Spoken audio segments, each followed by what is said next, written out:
এক এক সময় আমাদেরকে অনেকেই কিছুদিনের জন্য এসে কিছু কথা শুনিয়ে চলে যায় না? আমরা সারাদিন ভাবতেই থাকি যে আমাকে কেন এই ধরনের কথা বলল? আমি কি সত্যি ডিজার্ভ করি এই ধরনের কথাবার্তা? কিন্তু ডিজার্ভ করি, আমি ডিজার্ভ করি, কারণ আমি তাকে অধিকার দিয়েছি এই ধরনের কথাবার্তা আমাকে বলার।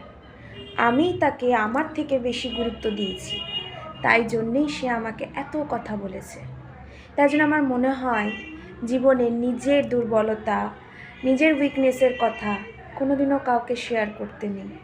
যখনই কেউ বুঝে যাবে যে আপনার দুর্বলতা কী, আপনি কতটা নরম, বা আপনি কিসে আপনি কষ্ট পান, তখনই দেখবেন একটা সময় পর যে মানুষগুলোকে আপনি খুবই গুরুত্ব দিয়েছিলেন, সেই মানুষগুলোই কিন্তু এসে আপনার সেই দুর্বলতাটাকে ধরবে এবং আপনাকে সেটাতেই কথা শোনাবে।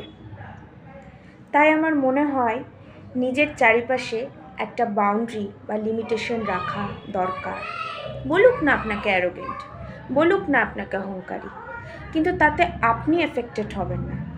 কিন্তু যদি আপনি ভালো মানুষ হয়ে আপনি যেটা অ্যাকচুয়ালি সেটা যদি দেখিয়ে দেন, তাহলে কিন্তু সমস্যা আপনাকেই ভুগতে হবে।